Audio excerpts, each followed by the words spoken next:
It's time for AggroChat, the official podcast of the Tales of the Aggronaut blog and stalwart gaming community, where we talk about stuff and things, and the stuff about the things, and sometimes gaming. I'm Belghast, and let's start the show. Hey folks, it's that time again. Time for another episode of AggroChat. This is episode 485. Tonight I'm joined by Ammo. Hello. Ashgar. Hello. Grace. Hi. Kodra. I'm here. Tam. I've been here the whole time. And Thalen. Hello. So we've got a couple of quick topics and a couple of lengthy topics. So let's dive in. SGDQ. Hey, SGDQ happened, and there's a bunch of good runs that I think are worth highlighting. There was a great Rabbit and Steel run, which was apparently they managed to get like a specific branch from the dev, which let them like solidify the order that they went in. So they ran a four-player hard mode, and then they did the two areas that they didn't do in their normal run using Lunar, which was the bonus incentive, and it was very cute, very fun, and Rabbit and Steel is awesome, and I definitely recommend checking it out. Watching Lunar Wizard, the archives on Lunar is hilarious. You get teleported everywhere, and hearing them try and coordinate was great. The other run I would definitely recommend is Super Sonic Saves the World, Abridged Edition, which is a fan game is what we're officially calling them now, because apparently that's got some legal protections that were adjudicated by the courts. So we no longer call them ROM hacks. Even though, yes. Yeah. But this was made by allegedly Maddie Thorson, who was on like Discord for commentary and run by Shoujo with it was Amethyst and Terrarium on the couch, and it was just like four friends having a hilarious blast, like making jokes as they were doing some very impressive Kaizo Mario. And then Terrarium, who was on that couch, did the Dini percent is what they call it, which is the Monica D-side pack of Celeste from 1A to 7 or 1D to 7D. And that pack is extremely hard, and it was very impressive. All three of those runs, definitely things I would recommend checking out. And also, great commentary. Very fun couches and everything. I don't know, Ash, did you get a chance to watch any of it? I didn't end up watching that much of it, no. I did get to see the Rabbit and Steel one. It was certainly a thing. They also did it with bunny rabbit ears on to correspond to their characters, which was fun. Also, they managed to get, and I didn't realize there was a dancer version of this, but apparently one of the dancer specials grants rabbit luck. Yes. And it's really cool. that was silly. Rabbit luck is so dumb. Because apparently one of them had a 5% proc item. Yep. Which, if you have a 5% proc, the proc is going to be really powerful, right? So it's really silly when you make that 5% into 100%. But yeah, as always, I love watching GDQs, and there are a bunch of good runs. Like Grand Pooh World 3 got run by Mr. Mighty Mouse with Barb and Grand Pooh Bear on couch. It was a lot of good Kaizo Mario. There was a lot of good Celeste, so I was very happy with what I watched. Hearing some of these makes me feel like I'm reading a like celebrity gossip magazine. Yeah. Just Glad like it's not all just me. celebrity news sounds like.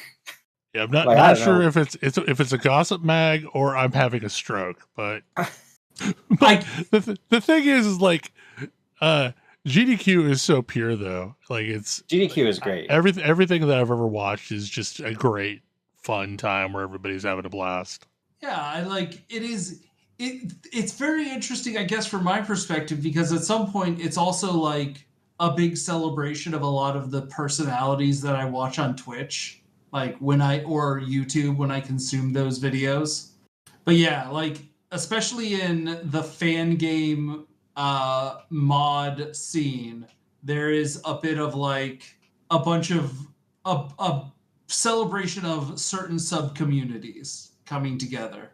It's been really interesting to me, and GDQ has been very good for this, but there's an understanding and acceptance that like level design is a skill, and also like one of the things that you see from people doing fan games is this sort of like broader understanding that there's this like a bunch of different people with a bunch of different skill sets that go into making a game.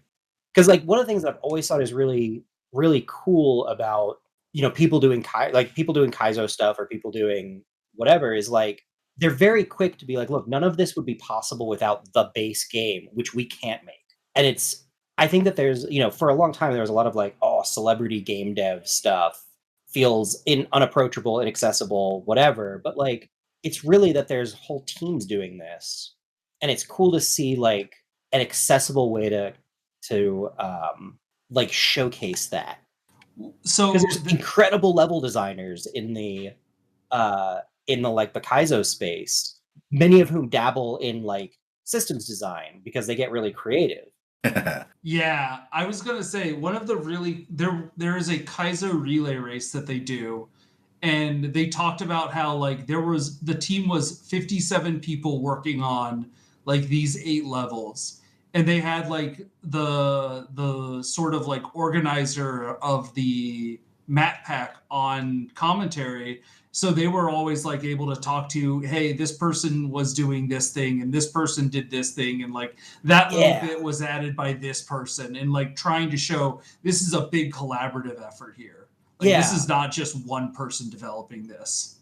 And it's not, and it's the kind of like open transparency that you can't actually get in professional and like quote unquote professional game dev for a bunch of mostly reasonable but not always reasons, but like is really helpful as a game dev to have people sort of understand like, oh, this takes so many people, and these people all have different, like very different skill sets that are all relevant, and like this wouldn't be doable without them.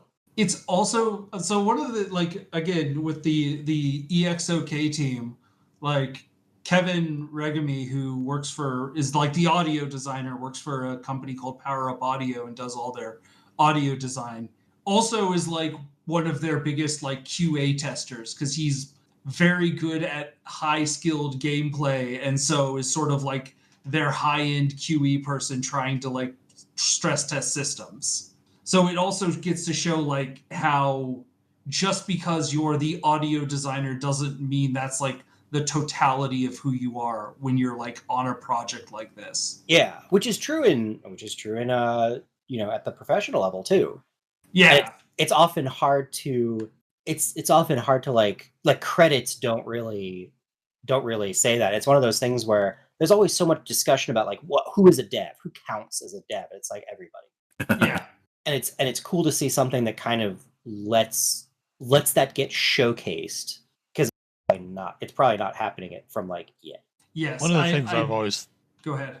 I said one of the things I've always thought cool about this event is just the like these are people that take this very seriously, but also there's not like a super solemn, serious atmosphere, and it's like this global sense of camaraderie, so that like even if somebody botches a run, like folks are generally happy that like they're just going to get longer runs and more fun commentary while it's going. Yeah, there was a thing for Bellatro, and sometimes roguelikes don't go your way. Yep. But like they still hung out, still had fun. Still managed to do the things. Those are the things they were there to do. Yeah, there was actually like a bit of a quick commentary on the couch at the end of Grand Poo World 3 when the Mighty Mouse was in a death loop to the final Bowser fight, and he was like, I think we're just going to have to say Bowser wins this one because he was over time.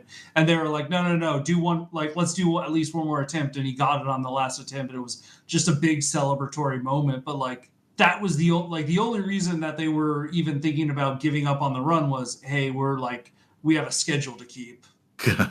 Schedule. And Grand Poo World 3 is a hard game, especially the Bowser fights. So this week has started spoiler season for Path of Exile 3.25, and there's a bunch of interesting stuff coming out of it. I mean, there's the things that they're saying, and then there's the things that they're showing.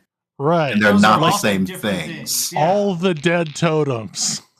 The dead totems are one, but like, I am anticipating a bunch of melee reworks this league. Yeah. Based on the things that they are showing and not saying in the teasers.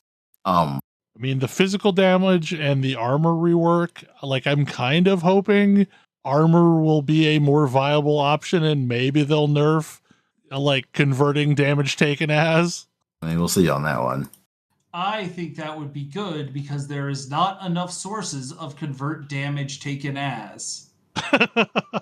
Like, it's not a good thing to be like pinning your entire defensive schema on. Right, like, I need one of two chess pieces plus a flask slot plus, all these different things. Plus a special helm affix, yes. Yeah. Like, it is one of those things where you are necessarily reducing the the option space for viable builds. Right.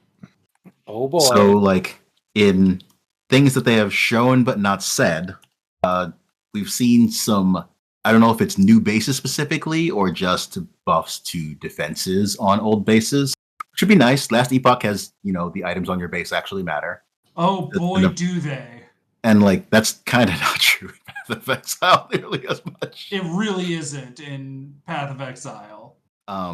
The one where they were showing pickup radius, I did not realize if you use the controller, you had a significantly larger pickup radius. I didn't either. Yes. Oh my god, yes. It's noticeable. They are increasing the pickup radius on mouse and keyboard to match the controller pickup radius. That's fine. It's probably good. However, in the one where they were showing that, they were playing I don't know if it was a berserker or just a character with rage, and that character was gaining rage much, much faster per attack than it is possible to do currently. Right. Like, there's been a lot of mathematical gymnastics trying to figure out exactly what the combo was. I mean, because this is Path of Exile, you can see what supports they had and what they didn't have. I mean, So, also, like, it is not possible to do in the current game what that character was shown doing. I mean, the interesting thing with the armor stuff is it looks like Determination is eating a nerf, but also I'm willing like, to bet that Grace also eats a nerf.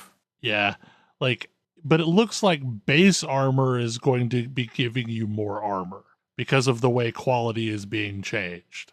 Yes, that's definitely going to be a thing. That also is a significant impact on physical damage weapons. Yeah. I mean, like there's a bunch of things that say the game is about to come around to the build that I play all the time actually being a good build and not just a build I play all the time. Which build? The Slam Berserker. Oh, yeah. I mean, there's a lot of people that are predicting that Facebreaker is going to eat a nerf. Good. Which one's is Facebreaker the punch? The gloves. The gloves? Punch gloves. Yeah. The problem with the punch gloves is that them existing is the reason a bunch of other things are bad. Because they magnify flat damage so much. But, like, I don't know if I believe that one. I know Sir Gog said that one. I'm not sure I believe it. But we'll see. The actual big teaser thing is what, it's coming Wednesday or something like that? Yeah, it's this week. It's the Boat League. Yeah, I did not play at all in Metropolis, so I'm interested to see what things are like. What do you mean by Boat League? The name of the league is Settlers of Kalgur, and all we know about it is it's got boats. I mean, it also has been a long-standing joke that there is a boat league. It also like has Settlers of Catan vibes. We don't know anything about the league mechanic at all. Right, but like they're on a dock and there's like sheep in a field and there's trees in the background. Like the quest for the longest road. Being able, like, they're adding a 6th map slot. And also, you'll be able to get your 5th map slot through doing a Maven 10-way, which is way more reasonable. However... What do you mean map slot? You mean... Map device slot. Map device slot. Okay. But the 6th one will still be T17? a T17. Okay. Which is fine, but That's fine. This is there's fine. a lot of there's a lot of map strats that you can do that really want 5 slots. So that's fine. Are T17s going to continue to be no? Probably. I'm hoping not, because they're kind of miserable. They haven't said anything about it. It's a pity that something that is potentially so cool is really just a great way to be super toxic. It'll be interesting to see. I don't think they're doing the thing that they were intended to do. No, so we'll see if they actually do end up going back and reworking any of that or not. I don't I hear their intentions. Their intentions are not I don't feel that their game supports their intentions. That is also a fair point. They intend for Uber content to be more accessible. Your game tells you need Uber content is stuff that people write the most unintuitive guides for. To start into Uber content, you need to have already got your PhD in PoE. I feel like there's a problem going on where I think they feel like there are more players whose kink it is just to do egregiously difficult content, whereas I would say most people who play PoE are about speed farming things. Hey, listen, you're talking to somebody who loves doing egregiously difficult content. Right. But I don't think that pool of players is near as large as they think it is. But I think they are. Also, even But let's pull this back. So when I was the hardest in on this, it was which league came before the Ancients, the MOBA league. Ancestor. Yeah, Ancestor League. Ancestor. I got so far into Ancestor League. And one of the challenges was do a bunch of T16 maps that had 100% delirium and 100% item quality and a number of other things just to really juice the map and make it nigh impossible. And I had to go inch by inch and make sure I was only pulling as few things as possible and not getting too far, and being aware that I was gonna be spawning delirium bosses and trying to figure out how to either avoid that. It was turning the super fast content into something that was very slow and methodical, and I loved that. But what I don't love is just zoning in and dying and being I am not tall enough to even get onto this ride. But the problem is I don't know how tall I need to be to ride the ride. And so I want the content that at the level that I am playing makes me be slower and more methodical. But how do you teach me how to get my build up so that I can move on to that next bit of content? And the answer is there's no way to do that in this game. It doesn't support that. I feel like the answer is create some gimmick that makes you immune to things or do ridiculous amounts of damage so that you no longer have to mechanic. I mean, the answer you can see fight design. You can see the answer in MMOs. You have normal mode content that reliably gets you the gear to work your way up to the harder content. But there is no they don't want to do anything that sounds like a gear guarantee of any kind. So there isn't a path up. Well, but it's also the builds are so varied. The punchline here is, for as much as I understand how to do the Hexblast League Start, Hexblast League Start has a ceiling, and that ceiling ends before you get into Uber gear.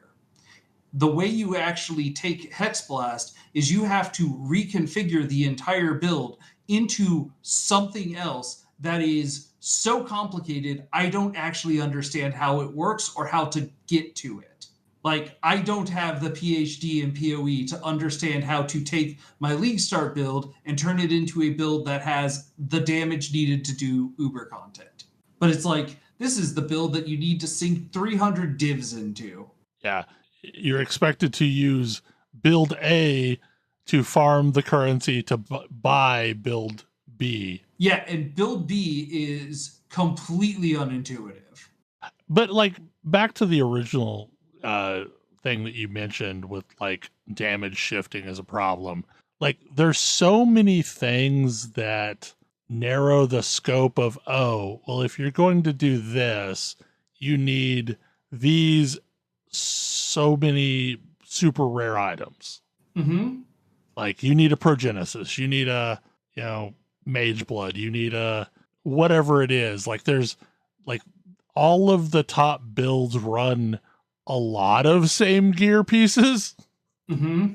Well, but yeah, they run a lot of the same, or well, what's the one that's the, if you, any color gem can go into any color socket and each socket does silly things.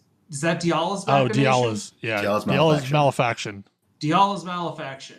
The chess piece that says, I have given up on survival. Yes. That is a lot of how Hexblast solves the problem. It does not get... Things die before they have a chance to hit you. Yeah, I mean, a lot of Ideally these builds off-screen. have very similar templating. So they've like all gone down this same path. Like, how many builds use Cloak of Flame? Oh, yeah. So many. It's or just what's a the default build. Lightning Coil is a lot more common. Yeah, Lightning Coil. Anyway, it's just funny. Like there are issues like with design space and that game. So I know Sir Gog was saying he thought Hexblast was getting nerfed. Have they announced anything officially? No, they have not. They won't say anything until the patch notes drop. Yeah. I would be okay with that if it meant there was still a viable mine build, but I don't actually know that I believe that would happen. Like, if Hexblast getting nerfed meant other mine builds can rise to the top, or more different mine builds can rise to the top, then I think it would be a good thing. So currently, if you buff the mine supports and nothing else, you nerf Hexblast into irrelevance. The best mine build would be Inquisitor Exsanguinate Mines. And it would be a very good build. Yeah, I mean, Exsanguinate Mines is already silly. I have to say, there is at least a little bit of me that thinks that's a bad idea. Hear me out.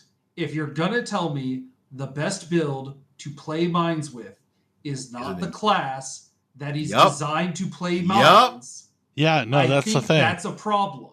I actually think Hexblast is not healthy for a number of other reasons, mostly how it's basically a Magic the Gathering infinite combo. But the fact that it is played on the class that says, hi, I'm the class that you should play with mines, I think is a good thing. Yeah, that's at least the design working as it should. Shadow in general, that entire archetype is in a bit of a weird spot. Saboteur or Shadow? Or Saboteur. No, I mean Shadow in general. Because Trickster is a highly defensive archetype and gets played where people like to play highly defensive archetype. Like, that's great. That's fine. Nobody plays Assassin. Nobody plays Assassin, which is, and I'm only sure, one build very is played on frustrating Saboteur. for people who want to play a sneaky rogue type. Playing a sneaky rogue type in... I don't know. I've always had to take that playing a sneaky rogue type in an isometric RPG doesn't make any sense. But even then, if you want to do the things it's doing, its main focuses are critical hits and poison, which you should play on either Inquisitor or Pathfinder. Right, exactly. Like Pathfinder just does those things better. If you like critical hits, Inquisitor, and well, you do have to like elemental damage.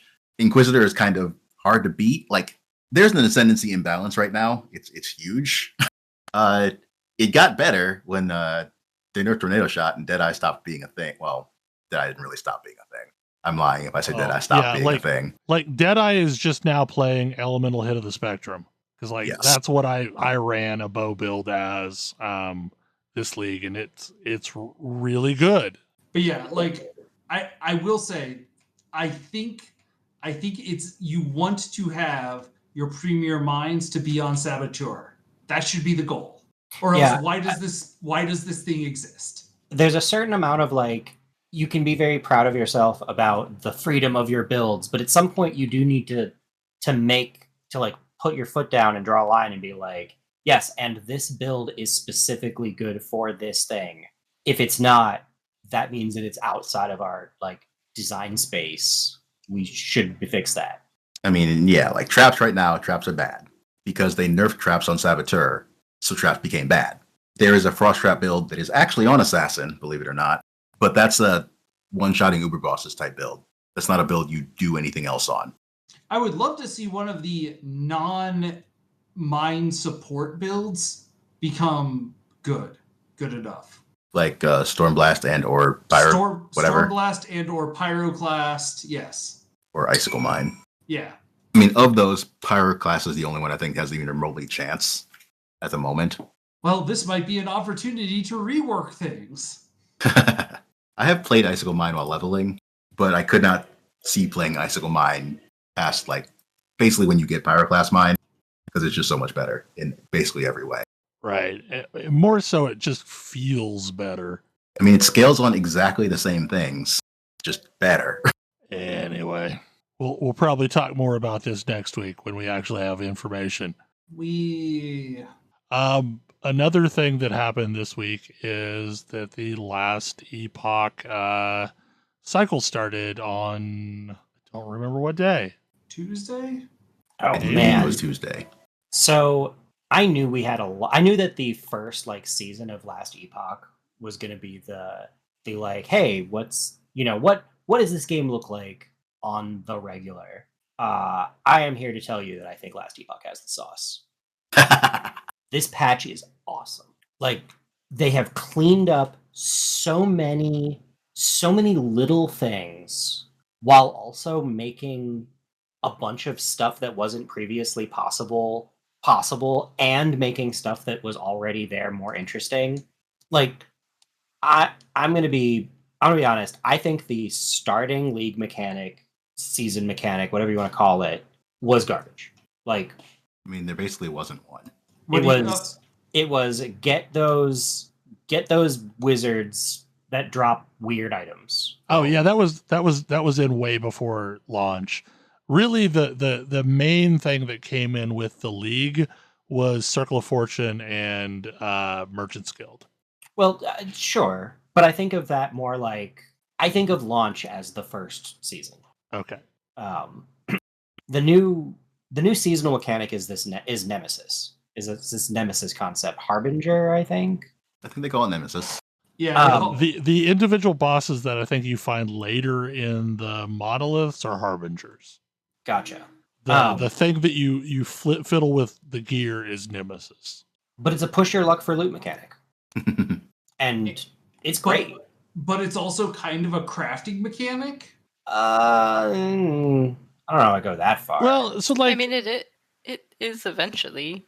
yeah, like, I guess it is eventually. The Like, idea that one of the things that was really attractive to me, because I haven't gotten to it yet, but like I eventually had just this entire pile of non-LP uniques right. that I wasn't doing anything with, and the idea that I could take one of those and toss it into a guy and like either get a Weaver's Will or a couple points of LP off of it. Yeah. That's super exciting to me. Like that's the piece part, that yes, excites me yeah, the that's- most about it.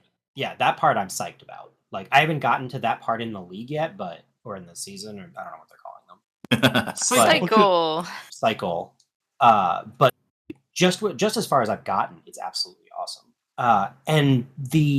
So I told myself I wasn't going to play. I was going to play a new class. I'm not. Spoilers. I'm not, because they made Spellblade. They like added enough cool new stuff to Spellblade that I had to see it. The patch notes undersold me on what all they changed. They made significant passive tree changes. They did. I didn't realize that until I started looking.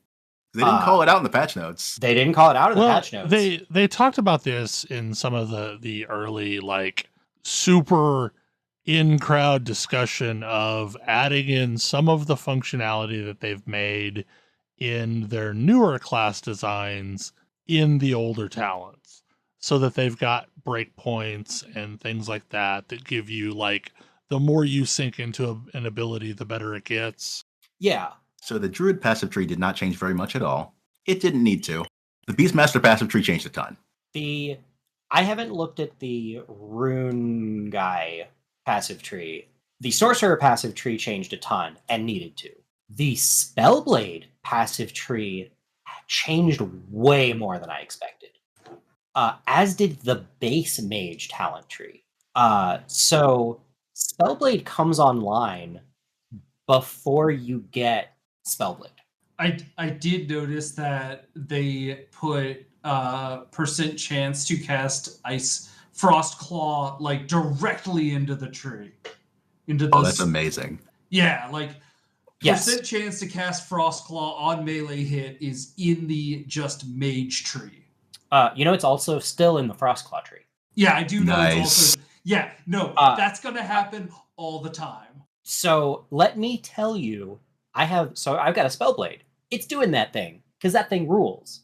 I haven't spent all of my points, and I need to take more mana recovery from Mana Strike and fewer mana cost on Frostclaw, because it procs enough that I can run myself out of mana spamming a Mana Strike. Nice. And I don't have any of the make Frostclaw cost more and do more either. I needed to probably sit down with, because I didn't realize Beastmaster changed a bunch. I was going to do, it turns out Tam and I sort of independently came to the exact same build, and I was like, I want to do something a little bit different so that we can talk about that. That'll definitely be my second character, though. I mean, so I intentionally was like, I am not going to touch a builder or plan anything, because the strength of this game is so much that I can hop into it and you can just do stuff. I can just do things, and it's so satisfying. It's just that I want to know a direction with which to go, generally speaking. It's fair. I respect it. I did not think I was going to make a frost. By the time we were talking about what kind of build we were, I was already fairly deep into. I didn't intend to use Shatter Strike and go down this way, but I am, because I got a unique right off the bat that turned it on. All right, let's try it. I am going to start with my Spirit Wolves build, which I loved last time, and I didn't get it high enough, and it was pretty tanky, and it could melt stuff. It was one of the few things that was somewhat tanky and did not use ward. I have some good news if you want to be somewhat tanky and still use ward. If you weren't one of the people doing degenerate things with it, your build is probably better. Well, I'm here to tell you that ward is, if at least on the Spellblade, ward is if not fine, then better than it was before. No. I totally get that, but yeah. So I was just doing that because the Druid Beastmaster doesn't really have a lot of access to ward. Correct. Honestly. Primalist does not have a lot of access to ward. There is a Spellblade build that I'm going to describe, and Ash is going to go, I don't believe you. And you're right not to, but I think it's here, and I think it's got the sauce. I think there's a Flame Ward build. Flame Ward, damage you say? with Flame Ward? That whole top of the Spellblade tree that you just ignored because... Well, doesn't... Fire Aura? Fire Aura. Yeah. I think that... build could be... I can believe that there might be a build for that now.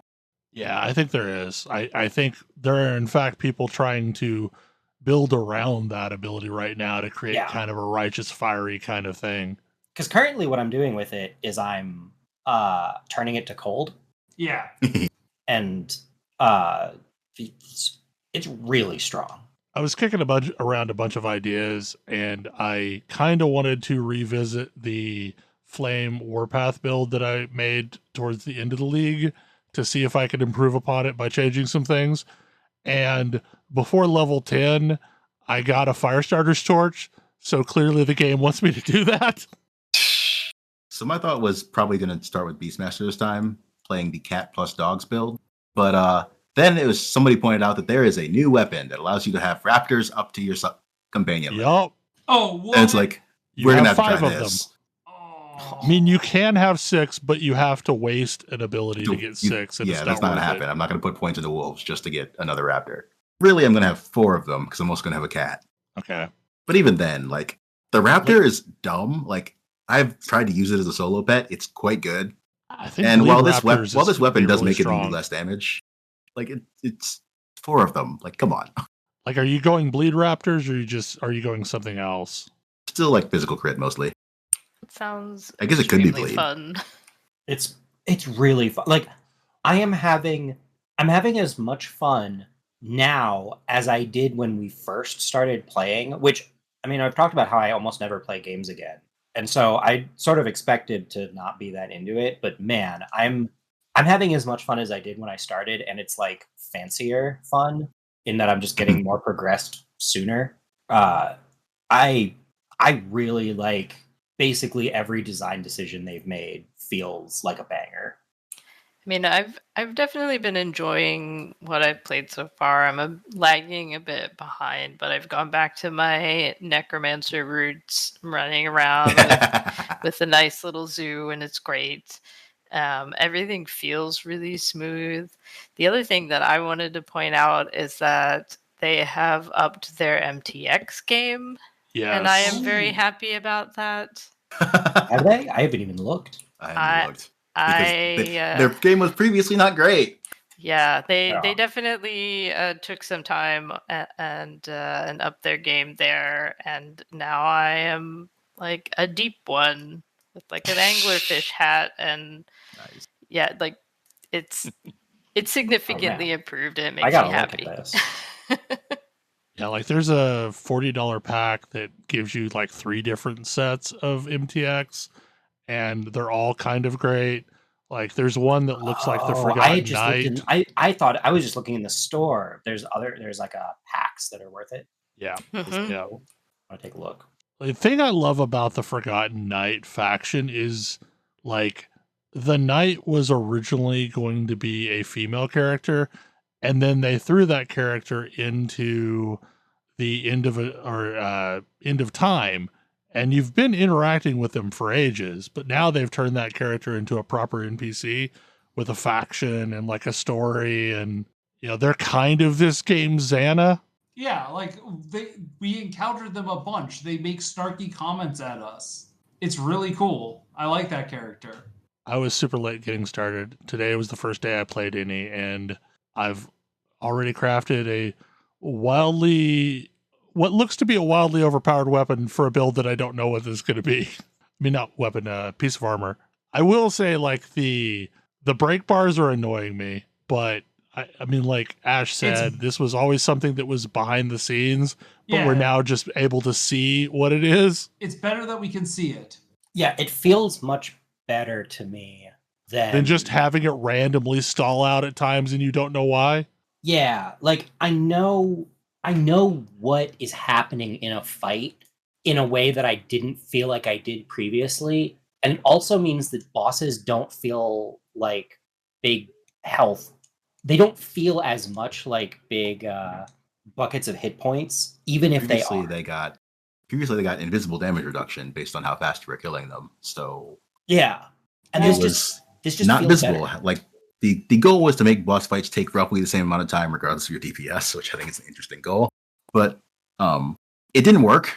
First of all, like if you were strong enough, you could just overpower the boss before any of the damage reduction kicked in. I mean, that's still true. If you are strong enough to beat 4 bosses worth of hit bars that fast, you're still going to do that. Sure, but previously you only had to beat 1 boss's worth of hit point bars that fast. I do think that the ward lasts too long. I don't feel like it's decaying at the same rate as player ward. I mean, it's not. It's not. But it is decaying. Like that's at least a thing. Yeah, So- I kind of agree that I think it could decay a little faster, but I think that it's probably fine that they didn't. I have to see how it feels on higher tier difficulty bosses, because I think that's when it's really going to matter. Right now on low tier, like it kind of just feels awkward because this thing that used to be a speed bump is now taking a while. Like exiled mages, for example, are one of the places where you encounter it every time, and it's fine. Don't fight low level exiled mages. I feel like exiled mages annoy me so much less because they don't feel as much like giant stacks of hit points. And then I beat them, and I'm like, why did I even bother? Because their loot is terrible. I think their rewards are garbage, but their experimental affixes can be key. Eventually. At low levels, I don't but- care very much. one day I'm gonna have to ping one of you to show me a build where an experimental affix matters, because I've never seen one that I would even start to consider using. So I am almost playing- always use like the boots. Yeah, same. Which are the boots? There's crit reduction Things like boots that I Fury. always use. Oh, mine is like Fury on movement skill. Yeah, that makes sense. Your minions teleport with you. Yeah, that's kind of critical. But That's fair. I've never run a minion build, so that would probably. it's especially important if you are playing a ballista falconer. Yeah, that was me last cycle, and yeah, it was incredibly key. Yeah, I saw that you showed me that build, and then I went out and made it because it was so much fun. I was tempted to do it again this cycle, but wanted to change it up some. I mean, first Uber boss kill was Caltrips Falconeer. That's amazing. It's incredible. I love it. That is very funny, and I thought Caltrops might have the sauce, and I'm glad somebody figured it out. Yeah, I think it was like Bleed Caltrips or something. Yep, and- yep, that sounds about right. This does not surprise me. They also buffed the base damage of Frostbite by like 30% or something like that. Something Frostbite really silly. is strong. Something that makes a build that I was already playing just way better. It takes a bit to get just a ton of Frostbite on a Spellblade, but you can do it, and I suspect things are going to turn on in a very big way when that happens, because it's noticeable. Frostbite was already very good. Yes. I think they need to do something with Shock. I agree with you. I think Shock is not Yeah. nearly as good as it. Like Shock is the worst of the elemental elements you could inflict by a long shot. Worse than chilled? Nobody's stacking chilled though. Is Yeah. anyone stacking shocked? You kind of you're kind of can't forced avoid it. to. On a bunch of builds. Like Shock is where you would expect to see like ignited or frostbitten, and in fact Yeah. is replaced by those things usually if you damage convert. Okay, but I thought, how does shocked stack? 10 stack limit increases damage taken by 1%. Oh. It's bad. The fact that it has a 10 stack limit is Correct. a problem. If it didn't have a stack limit, it would be overpowered. But So there's got to be somewhere in between there. But you That's know, reasonable. but you realize what I'm about to say. Ignite and Frostbite don't have stack limits. I'm fully aware of this. Yeah, but the difference is that those are flat damage numbers. You are not adding percentage damage taken with those, so it's not like if you have Inflicted 100 frostbite stacks of does Ignite base is the 50 same damage as per 100 second. stacks of Ignite, more or less regardless, with some Mhm. flex for talents, but 100 stacks of Shock would be radically different depending on what build you're on. 100 stacks of Ignite is still good. Oh, it's very Oh good. yeah, we're very good. Big fan. But- I mean, 100 stacks of Ignite is a start. Yeah. Frankly, my take is just make Shock a dot. Like, look, just give in. Yeah. Like, don't get clever with it. It's fine. I mean, here's the thing. There is an electric dot. It exists. It's just rare. Electrify. Yeah. Yeah. They could replace Shock with Electrify pretty much everywhere Yeah. Yep. And then make shocked more rare. and maybe have it useful. They've done a bunch of thinking about controllers, which I really appreciate. Yeah, I was noticing that in the patch notes.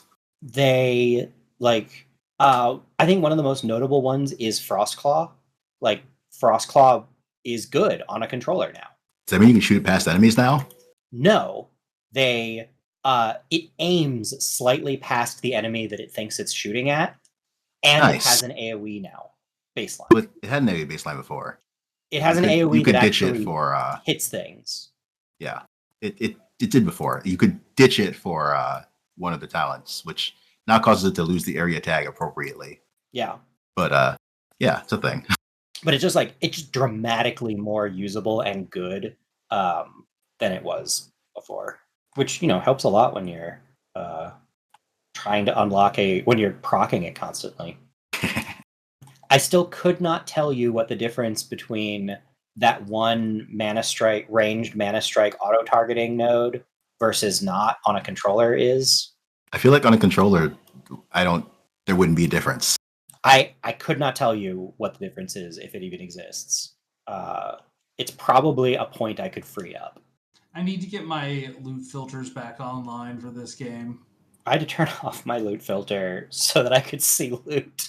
I want to find one of the Omni loot filters and start with that as a baseline and then start tweaking it from there. Rexantarax has one that he's got on max roll that is kind of that way, that you then just add in some of the specificity after that.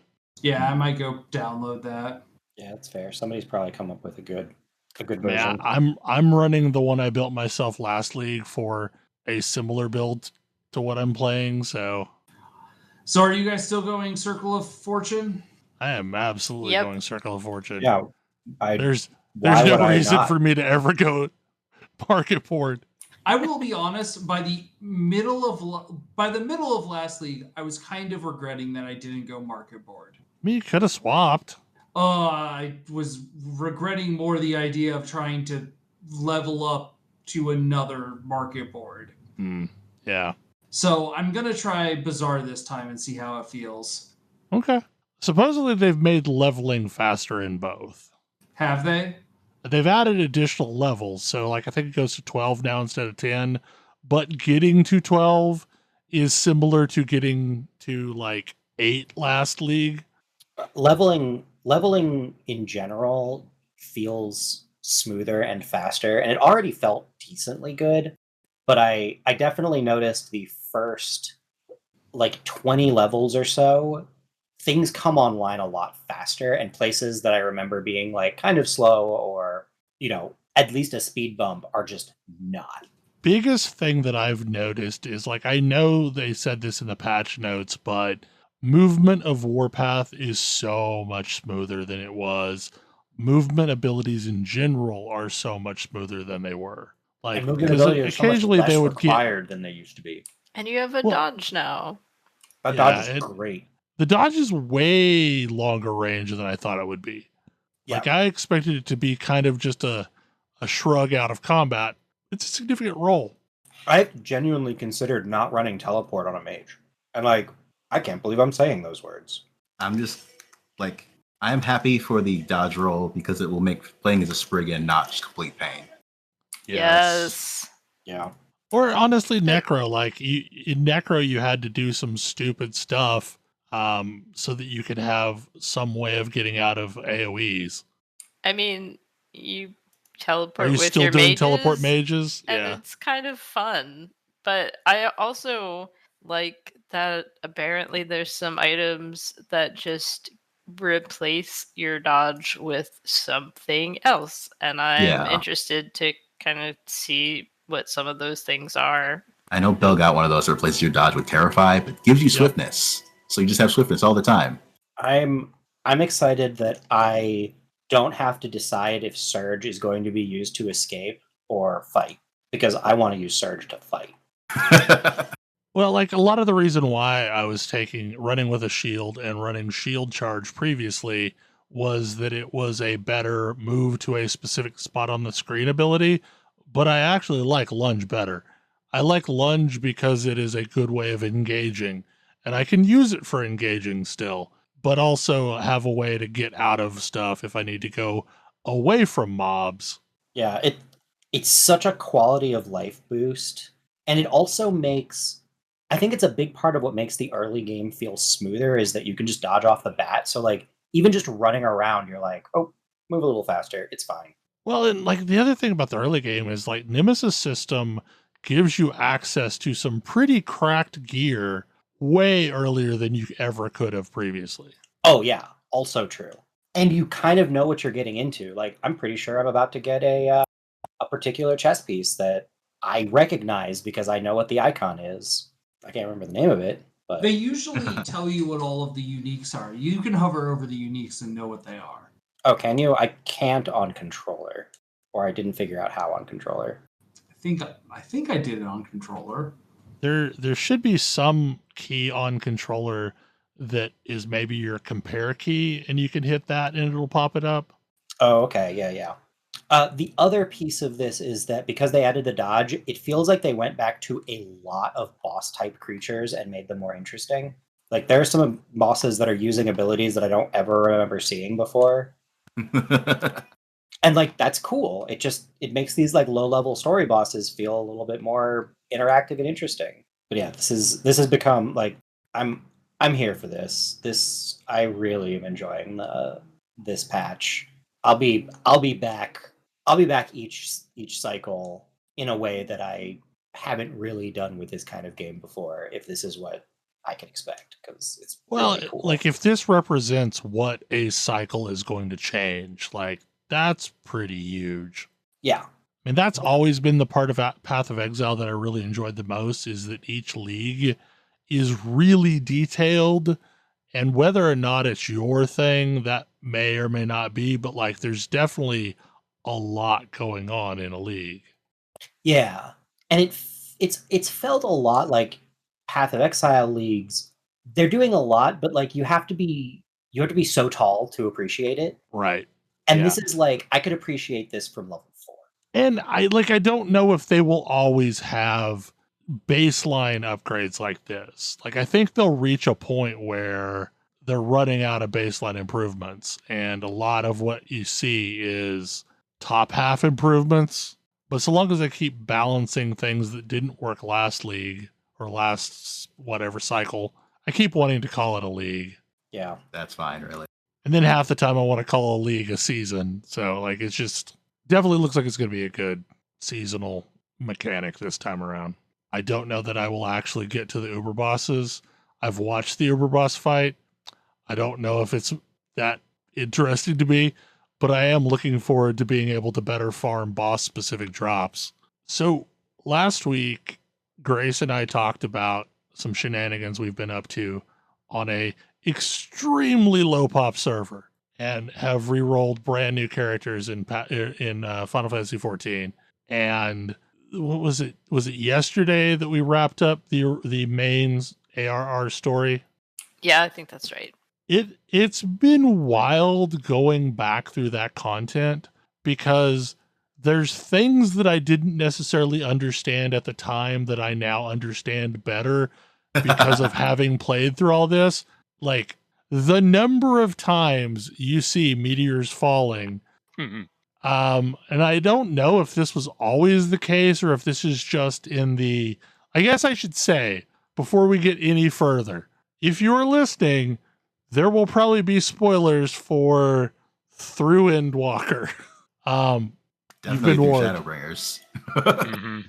But yeah, so like, I don't know if this is a case of it was always this way, or if it's just the reworked version, because they took apart Praetorium and split it into 2 different dungeons and a solo duty. So that still basically, cracks me up, by the way. So basically, like, up through Baelsar is one dungeon, and they've cut out a ton of fluff. Ultima Weapon is another dungeon, and then La Habrea is a solo duty. Oh, nice. And La Habrea casts the ability End of Days. And I don't know if La Habrea has always cast it. He has not always cast that ability. It was pretty interesting seeing that while in that fight. No, that's new. Also, it was sobering looking at like all of the Asians combined and realizing there's several of these we've never encountered. What do you mean by that? Like in that group There's- shot, they named them all.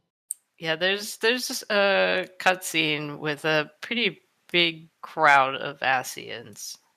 And as they talk, they tell the name of all of them that are talking. Oh, and right. like Yes. there's a bunch of names that I've not encountered before.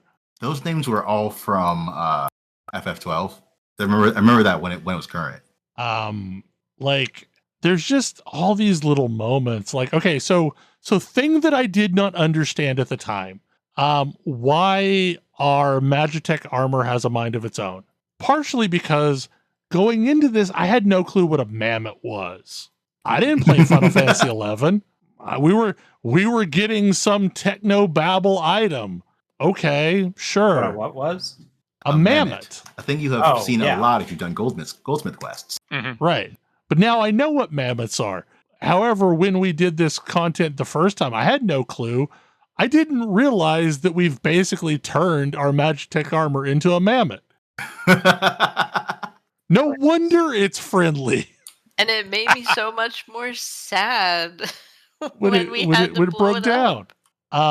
It's also been wild going through all of these dungeons because my God, as soon as you finish the main story quest, there's just 30 bajillion dungeons that open up. Yeah, and these opened up one patch at a time. Right. It feels very silly when you have them all just spam at once. Yeah. And but it's been really fun to go through them and revisit them and like, oh, these are the ones that were on Expert Roulette that I ran like 1,000,000 times, and these are the ones that predated when I actually got to the end game, and I don't remember them very well. Here are the ones that we didn't do because at the time repairs were awful. Repairs were awful, and it was. I mean, there's still a lot of these that are kind of awful, but I mean, at the time when the game originally launched, before 2.1, which was a patch that significantly improved a lot of things, the expert dungeons, such as it were Emd for Keep and Wanderer's Palace, and one of these was much harder than the other. Wanderer's Palace is still real stressful when you're trying to run from, the stabby boy. Tom Berry's gonna get you.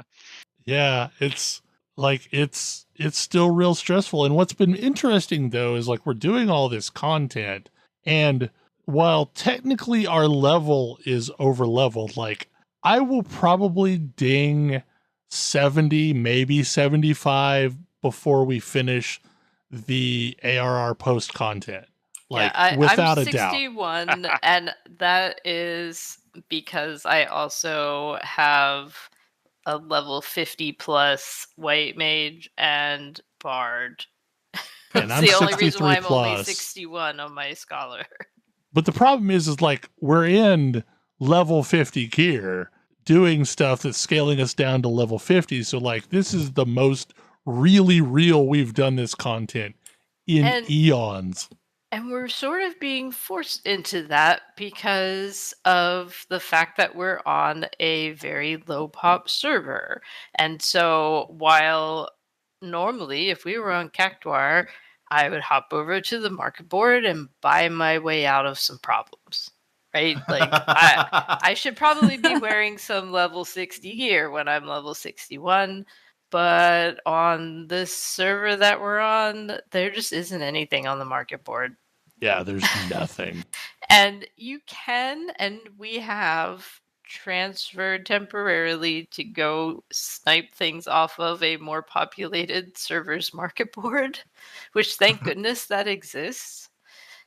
Because other stupid things we're doing, of course we're doing the weapon quests, and of course none of the precursor materials for the weapons are on the market board on our server, so of course we had to hop to let alone server. the materia doesn't exist on the market board on our server. Right.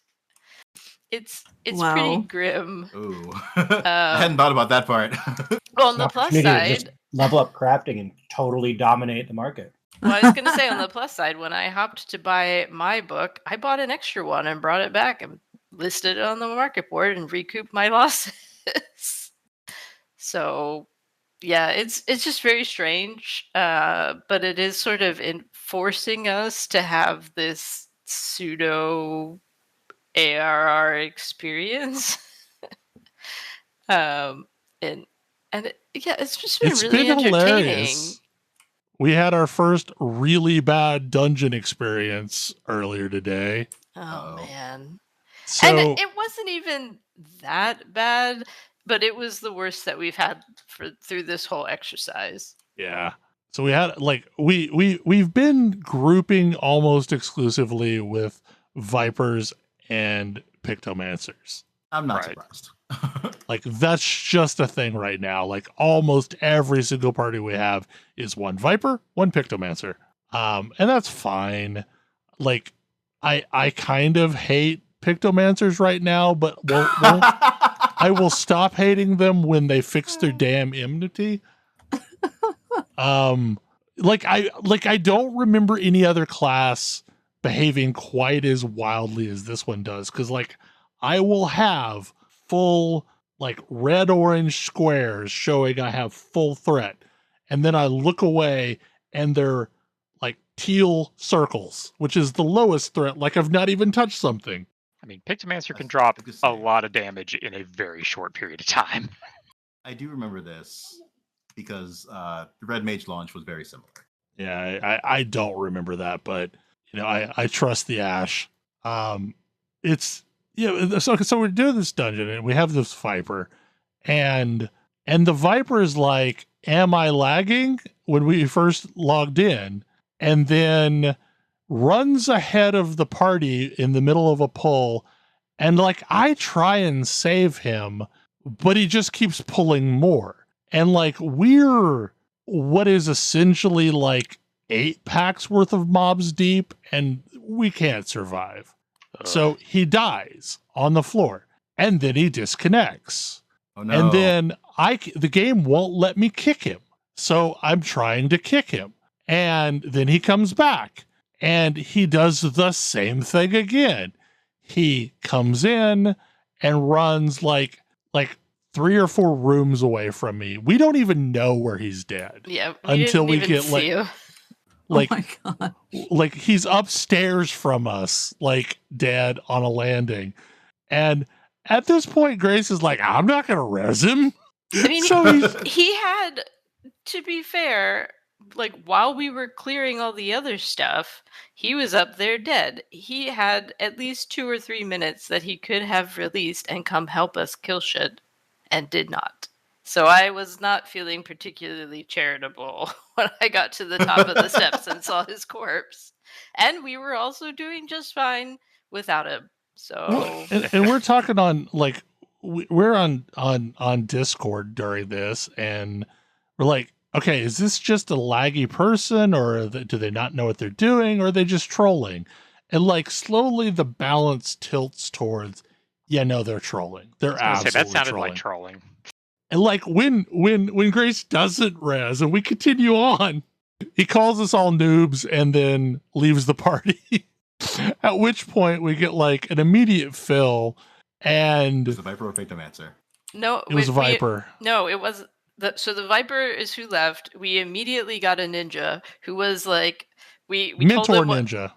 we told him what happened. He was like, "Oh, that guy sounds awful. Let's do this thing," and we just proceed to smoothly run the rest of the place with Right. no issues. What was Hooray. funny about it, like what was funny was like at first he joins the party and he's going, this doesn't look good, because he's a mentor and he's mentor rouletting. Yeah, absolutely. Like I've been there before. And I'm like, this dumbass keeps pulling and running several packs ahead of us and killing us. And the bard that's with us is like, to be fair, he was absolutely doing this. And my comment was, he called us noobs. We're all sprouts. Like, sure, as players, we're not actually new to the game, but I try to be incredibly generous when I see sprouts. Yeah. Like, I give the benefit of the doubt no matter what.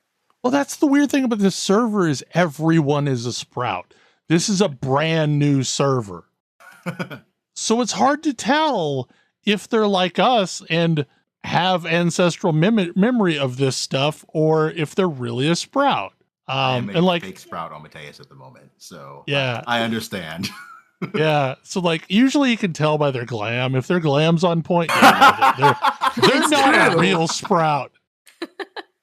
I laugh, but like you're 100% right.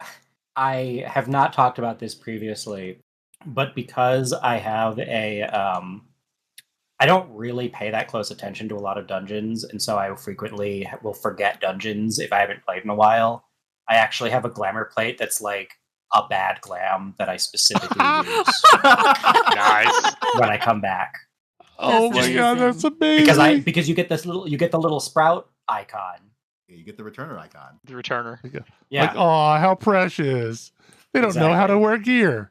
it works wonders. People are really nice. When your glam sucks, like it's intentionally bad. That's hilarious. That's a whole new level. This is the I feel first like if time I I've talked expected about this, but someone I've been doing it and for their like glamour 5 was years. intentionally like 13. mismatched, I would have thoughts. I'm not sure what they would be. It's my secret shame. But like it's been a wild experience. Like it has been like doing the relic weapon this morning was an experience too. We were so mad that our healer and tank privilege wasn't even working on this server because it took Aw. forever to get Dorn Chimera and Hydra queues. Yeah, and It would it be 'cause makes sense. most players aren't eligible for those. Right, it makes sense because they're not part of the main story, and on this like entire server, none of the like precursor weapons are on the market board. So if you didn't know how to move to a different world to buy the stuff you need, Right. you would just go look at the market board and shrug. Like, I guess I'll level a crafter high enough so that I can do this weapon quest from the base game when we're like multiple X packs later. Well, Yeah, it for weapon all- that's only worth it for being shiny. right. yeah. To be clear, We- though, it is very shiny. It is very It's shiny. very Like, shiny. The original set is probably one of my favorite sets of relic weapons. It was a very good relic set weapon. Like it all started basically the other night. We're like, well, how silly are we going to be? Are we going to be doing hard modes and extreme modes? And I'm like, sure, might as well. Well, if we're going to do that, we might as well start the relic quest because we're going to have to do all the hard modes to do the relic quest. Yep. I think you have to do all of the hard modes anyway for I haven't seen The story. anything that says I have to do Crystal Tower now. you'll hit it eventually, but it is I required. have the quest for it, but I don't. Yeah, I have the quest to unlock it, but I don't have the main story quest piece that tells me I have to yet. Is this all Yeah. stuff that they added at the tail end of the pre-Heavensward content? Not quite. Like you hit, I don't remember exactly where, but you basically hit a main story block that goes. In order to take the next quest, you have to have done Crystal Tower. Yeah. Okay. I think they for sure added that for Shadowbringers. Yeah. I mean, yeah, they added it before Shadowbringers for reasons. Yep. But yeah, we're just slowly chipping, and by slowly I mean we did a big chunk of their weapon quest this morning. Like we've done how many of the level 50 dungeons? God, I lost count. I think we have like 5 that we've not done that we have unlocked. We've done so many. Like Pharaoh Sirius is such a butt Sirius of a is a pain. dungeon. Oh yeah. Pharaoh Sirius is just awful. Like, Boy, I remember that one. We taught a group how to do Diablos after nice. remembering how to do Diablos. Hey, first we had to fail it a little bit It's to a memory remember. game. Yeah, like the benefit was we were on voice, and if I opened one and Grace opened the other one, we could kind of control which ones happened. But like we had to get the timing down. Like literally, it took us like 3 attempts to get through Diablos. Like on a normal server now, you just overpower it because we got that in a daily roulette when we were farming book rocks on Cactuar. And We like just I healed through it. It was fine. We ignored the mechanic completely. yeah, which you Well, can't I've do done that it if you're with- lobies. with one gate also, like which is not ignoring the mechanic, but kind of is. The other thing that's cracked me up is this free company we've ended up in. like I said this last show, but like literally I had created a character, and the second I zoned into Limsa, someone asked me to sign their FC charter. I just had a pop up on screen. And I'm like, sure, this is a pain. I'll help them out. And then we've just stuck around because like there's no point not to. I mean, if we left, then we'd just get spammed with invites. Exactly. Like, and like at least there's a common communication thread that will be there. But like also the folks in here are actual noobs. So it's been charming. Yeah, I think we're getting close to the point where we will pass where the guild leader is, at least level wise. Real soon. Yeah. So that'll be fun. I think their highest character was somewhere in the 60s. Mm-hmm. Yeah, and they transferred over the server because like you get a lot of free stuff for coming to this server off of a higher pop server. Also, this server just gives you 1,000,000 gil whenever. I don't know when it happens, but it just, I think it was like level 30. I was going to say, when you hit level 30, if you're not on a free trial, you get 1,000,000 gil. It feels like the Simpsons movie when they cross the border into Alaska and they just give Homer a stack of cash. I barely have over 1,000,000 gil on my main. It's just been silly. Can you also easily buy real estate, I'm guessing? Oh, yeah. Most of the housing areas are empty. Like, just completely empty. I was gonna say, most people wouldn't be able to afford it. Not like, take some people time to do that. Especially if there's no one buying. Even the people, like, crafting is a way to make a lot of money. Like, a lot of money. But there's nobody with a lot of money on the server. Like, everybody's got their 1,000,000 gil stipend, but that's it. Yeah, because crafting isn't a faucet. No, it's just a crafting transfer. is a transfer. Yeah, it's a faucet, so bizarre. And quite frankly, what I've been taking advantage of a lot of the time is adventurer need roulettes. Yeah, that's where like all my money comes from. Yeah, I mean, that does sound like a lot of fun. It's been a little while since, but I remember hanging out as the experienced small group of people in a guild full of noobs. Yeah, it's. It sounds less toxic than that, though. Yeah. Yeah, I mean, like, to be fair, it's been like charming. Like, these folks are super nice, but like I feel like we're in disguise. Like, we've told them that we have mains on Cactuar that are already like that. I have several level 100s already, but like I don't think they realize like the gap yet. No, and I feel like I'm trying to have a policy of somewhat non-interference. Yes. Also, like prime directive. Prime directive. Yeah. Exactly. Like the one of the people is playing a white mage, and I was trying really hard to level as a white mage for this exercise, just to challenge myself to do something different. And by the time we got to like the level 40-ish dungeons, I noped out and went back to scholar. I'd had it.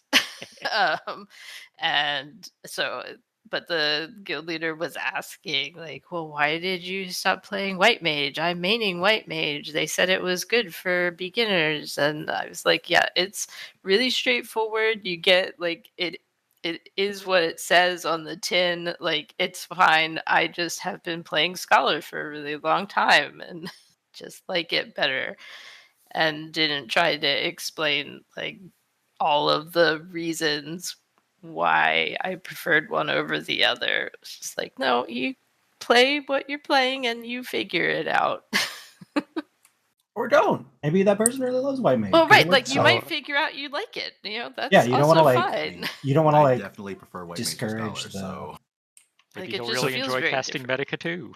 Medica 2. Those were the days. The there is like a bit of a dare brewing that started this evening, where Uh-oh. I was about to and say. I don't know if it's gonna happen, Oh, but it's gonna happen. okay. Because so the game, between all of the expansions and various things, it feeds you at least 4 Fantasias. And I've already used one. I started as a female Rothgar. I really loved it. Similar vibes to my Roegadamme, but just different. And I was really enjoying it. And then I discovered that some hats won't display if you have that Oh. race. And I was Many hats won't display. Yes. yeah, I was mad, and I went back to Roegadamme. Yeah, and I've been playing a Makote, which is similar to the character that I played in beta before I started playing Highlander, before I turned it into a Lalafell. What? I thought you were allergic to playing Catboys. I think they're fine. I mean, That's right. like I always thought Ash's sit animation thing was adorable. But like, it's so tall, it's driving me insane. But What? What? Wait a minute. It's And so Hold on a tall. second. What? It confuses Dakota, you're like, Dakota, you're like the second shortest shortest race is too tall for you. when we run into combat, I always get confused because I have been pocket healing Bel for so long that I'm like, wait, where is the tank? Who is this tall person running at the boss? Where is the potato? So joking around, Grace was like, we should totally Fantasia. You be a Roegadamme, I'll be a Lalafell. Oh no. We'll I both think be you miserable. only get 2 free Fantasias now. I've got Although 4 of them, but You may have gotten more based on previous interactions with the store and the game. Quite possible. yeah, I don't know. Like I've got a stack of them, so we're fine. Yeah, I had 4 and used 1, so we're still safe. I think we'll be kind of miserable, but it'll be entertaining for a while. We have to try it. It'll be hilarious. My bet is I want to know. I'm trying to bet on like which of the two of you discovers that actually you kind of like it, Oh, and the other one is like absolutely not. I'm going back. I think you all should take bets on who breaks first. Really, like, I Fantasia'd into a Lalafell for some raid we did back in actual ARR because somebody kept talking about it. I'm pretty sure it was more. And Don't I remember did go this. Lalafell for like one night of raiding. I went back immediately. I think a Lalafell is the only thing I have never been. They're I hilarious. don't think you've been a Roegadamme like, either. I've been Like- a Roegadamme. Everything they do is cute. My alt is a Roegadamme. Oh, I have Sinister. only ever been Lalafell. Like I got a Mog Axe, so I had to do the butler outfit with the Mog Axe again. I did that once on a Lalafell. It is way cuter on a Lalafell than it is on a Cowboy, but it's way more dapper on a Cowboy. I don't know. It's So- been great. So when do you drag your new guildies into Binding Coil? I don't know. Like I mean, we're gonna do it. I've got the quest now. we may just do it when we're way over level though. Like, Say but there's important story beats in there. Yeah, I would really like to see that story again. It's been a long time, and I was so new when we all did it that I know I missed a ton. Oh yeah, I'm sure it's a totally different like. well, but the whole game has felt that way. That like knowing what I know now after watching the end of Endwalker, like every story beat feels more important than it used to. Because like there's a lot of just like faffing about that you do that feels more meaningful because of the things that I know behind the scenes. Yeah, it's like you've got context suddenly for what was mostly just NPCs monologuing at you. Right. Like it's going back and reading a novel that you read in high school and reading it as an adult and having a totally different perspective. It's been a great experience. Like, and it went way faster than I expected to go. Yeah, we've been sailing through it. I imagine if you were soloing this and not sort of trying to wait on another person, it would be even speedier. But even with the two of us, it's been mean, what we've been doing this less than a week, right? Or Something about a like week. that. Yeah. I mean, long enough for us to have talked about it as a brand new thing last week. Right. But barely had done it. But like, because realistically, we were trying to gear up our Cactuar characters before we really did anything like this. Mhm. So it's like a quick. Sounds like it's a lot quicker than it was when we Oh, originally it's did much it. Oh, quicker. yeah. So much, yes. It's been streamlined considerably. And that's cool. you essentially don't have to do any side content if you just really want to mainline the main story quest. Like, that's just a thing you can do, and you will still be over leveled by the time Yeah. you get to the end. But also, That's we really are who we nice. are, and we have to do every dungeon that can be unlocked. Doesn't matter if we need it or not. Hear you talk about it makes me wish I could commit to something like that, because it sounds like it's really fun. Yeah, it's hilarious. It's been a good time. Like, the only problem is I'm having to limit my scope because there's a lot of things that like I have unlocked on the other character, and I'm just gonna deal with not having unlocked because I don't want to do it again. Right? Yeah. Honestly, what I feel like I want to do at this point is find some if there was another old MMO that like I didn't know, and go to a low pop server where nobody knows anything. Like that would be the dream, because like the goal is to find a new community, right? And that's interesting. I was going to tell you to go to Guild Wars, but people actually still play that game and it doesn't really have servers. I mean, Kodra's also played a lot of Guild Wars. I've played a lot of Guild Wars 2. Guild Wars 1. Oh, Guild Wars 1. I mean Guild okay. Wars 1. No, Guild Wars 2 absolutely has servers. They barely matter except in World v. World, but yes. Yes. But they don't even matter in World v. World now. They don't? That is a thing of the past. World restructuring. It did take a long time.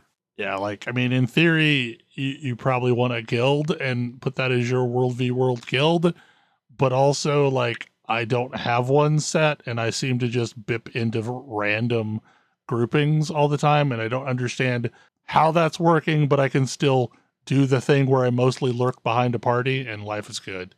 I don't know. I would almost say, like, have you ever played Lotro or something like that? Lotro is or a- like Swig. Like, Lotro is new enough to not be annoying, but also old enough to have weird systems that you're going to have to learn. I think Lotro is doing the like legacy server sort of thing too, like the do progression server or whatever. Classic, I mean, classic Lotro. Yeah. As fond of memories of EverQuest 2 as I have, I would not suggest that, even though they're doing a classic server where you get to actually experience the content that was at launch. But combat in EverQuest 2 is not good. Does any version of the Secret World still exist? Yeah. Yes, but yeah, I can't see, recommend it. I mean, it's the free-to-play version. They did a revamp at one point. A revamp that wasn't really a revamp. Yeah. Mostly just screwed with the very beginning of the game. Ah. But, like, you still eventually end up in whatever that first town is called. I forget the name of it. But you have, like, a longer tutorialization, and you have, like, prefab builds that are available. That said, I kind of also just, similar to Tam, need to be honest about the amount of time I have for a project like this. Mhm. And I imagine the next time I get into an MMO like that, it will be with my son, Dad, keep up. where he wants me to join his Roblox guild. I was gonna ask if you Oh, played man. Roblox with him yet. We've already had the Roblox talk. We're not going down that route. It's probably for the best. My son has become more aware of Roblox's existence, but he hasn't yet asked to be allowed to play it. So see how long that it stays that way. And raise them right, make them play old school RuneScape. Absolutely not. Ouch. This is up there with I'm not going to feed my baby things that I wouldn't eat myself. Make him an account on a Star Wars Galaxies server. Say, here, try this. See, I would do that and have. Get mastery in something, and then we can talk about Roblox. See you in a few months. Unlock Jedi, and then Here's that request. Don't talk to me until you're in the Planes of Power expansion. Well, we have squandered our time, and we'll probably end up bouncing the. I think there's one remaining topic, unless it's sort of a super quick one, because we've gone a little long. It's not short. we haven't squandered our time. We've squandered your time. Listener. Yeah, exactly. We had a great time. Yeah. It was a great discussion. The remaining topic is Age of Sigmar's new release, and it's probably not gonna be short. I got a lot to say. Not all of it's good. Most of it is though. And there's going to be more that comes out next week anyway. So, Well, hopefully you enjoyed your time. If you are a fan of ARPGs, check out Last Epoch's new cycle. It's good. it's so good. Seriously. If you've been playing Final Fantasy 14 for a while, roll it out. It's kind of fun. Anyway, one last bit of news. Blaugust is coming up soon. I've posted the informational topic and sign up information. So check out agronaut.com if you are interested. There's a icon on the front page. We've already got like 30 people signed up, and I just released the information yesterday. So yeah, it's ironically, it has gotten way more traction now that I'm off Twitter. So yesterday I posted on Blue Sky and Mastodon and Instagram and Threads and Twitter, and I unprivated my account on Twitter so that I could post something. I got 0 interaction on Twitter, some interaction on Threads and Instagram, massive amounts on Mastodon, and quite a bit on Blue Sky. So, I mean, here's the thing. With Twitter going Twitter, people may be in search of other ways to share their opinions out to the internet. Yep. Also, in this time of AI slop information, your voice is needed even more than ever. Anyway, hopefully you enjoyed the show, and we will see you again next week. Good night. Good night. Good Good night. night. Good night. See you.